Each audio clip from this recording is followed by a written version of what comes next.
വന്നിരിക്കുന്നത് ഒരു ബ്രേക്ക്ഫാസ്റ്റുമായിട്ടാണ്. നാട്ടിൻപുറങ്ങളിലൊക്കെ ഉണ്ടാക്കുന്ന ഒരു പഴയ കാല ബ്രേക്ക്ഫാസ്റ്റാണ്. നല്ല രുചിയാണ്. എളുപ്പത്തിൽ നമ്മൾക്ക് ഉണ്ടാക്കിയെടുക്കാനും പറ്റും. അധികമൊന്നും സാധനങ്ങൾ ഇതിനാവശ്യമില്ല. നല്ല സോഫ്റ്റും ടേസ്റ്റുമായിട്ടുള്ള ഒരു ബ്രേക്ക്ഫാസ്റ്റാണ്. അപ്പം നമ്മൾക്കിത് വളരെ പെട്ടെന്ന് ഉണ്ടാക്കിയെടുക്കാൻ പറ്റും. അപ്പോൾ എങ്ങനെ ഉണ്ടാക്കുന്നതെന്ന് നോക്കിയാലോ. ഒരു പാത്രം എടുത്തിട്ടുണ്ട്. അതിലേക്ക് ഞാനൊരു പാത്രം നിറയെ, ഒരു കപ്പ് നിറയെ ഗോതമ്പ് പൊടി എടുത്തിട്ടുണ്ട്. ഇനി ഇതിലേക്ക് ആവശ്യത്തിനുള്ള ഉപ്പിട്ട് നല്ലപോലെ മിക്സ് ചെയ്യാം. എന്നിട്ട് ഇതിൽ കുറേശ്ശെ വെള്ളം ഒഴിച്ച് നമ്മൾക്ക് കുഴച്ചെടുക്കാം. ചപ്പാത്തി പരുവല്ല, അതിനേക്കാളും ഒന്ന് ലൂസായി വരണം നമ്മൾക്ക്.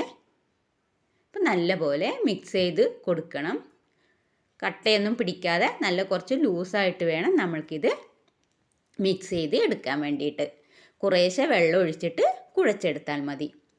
അപ്പോൾ ഞാൻ ഈ കപ്പ് നിറയെ വെള്ളം എടുത്തിരുന്നു. ആ വെള്ളമൊക്കെ ഒഴിച്ചിട്ടുണ്ട്. അപ്പോൾ ആ കപ്പിൽ വെള്ളം ഫുള്ളായിട്ട് എനിക്ക് ഇതിന് ആവശ്യം വന്നു. ഇനി ഇതിലേക്ക് ഞാൻ ഒരു തേങ്ങയാണ് എടുത്തിട്ടുള്ളത്. പിന്നെ 2 അച്ച് ശർക്കര ചീവിയതും കൂടി എടുത്തിട്ടുണ്ട്. ഇത് തേങ്ങയുടെ കൂടെ ശർക്കര മിക്സ് ചെയ്ത് നമ്മൾക്ക് എടുത്തു വയ്ക്കാം. ഇതിലേക്ക് ഏലക്കായുടെ ആവശ്യമില്ല. ഏലക്കായ ഇല്ലാതെ തന്നെ നല്ല ടേസ്റ്റാണ് ഈ നമ്മൾ ഉണ്ടാക്കുന്ന പലഹാരത്തിന്.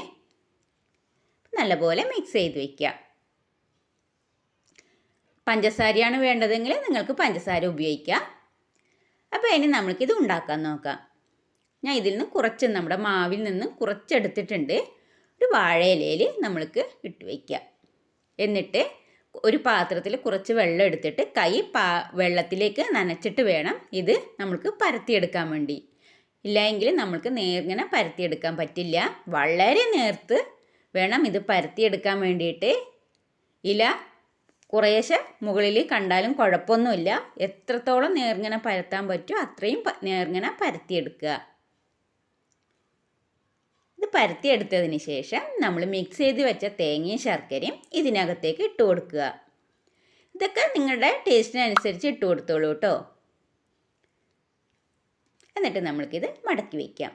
അപ്പോൾ ഒരെണ്ണം കൂടെ ഞാൻ ഇതുപോലെ ഉണ്ടാക്കുന്നത് കാണിക്കാം. ഞാൻ തലേ ദിവസം ഇലയൊക്കെ ചീവി എടുത്ത് വെച്ച് നല്ലപോലെ കഴുകി വൃത്തിയാക്കി വെച്ചതാണ്. ഇത് വെള്ളം തൊട്ടിട്ട് വേണം നമ്മൾ ഇത് പരത്തിയെടുക്കാൻ വേണ്ടി. അപ്പോഴാണ് നല്ലപോലെ നമ്മൾക്ക് നേർത്ത് കിട്ടുക. അത്ര നേർങ്ങനെ പരത്തിയെടുക്കുക.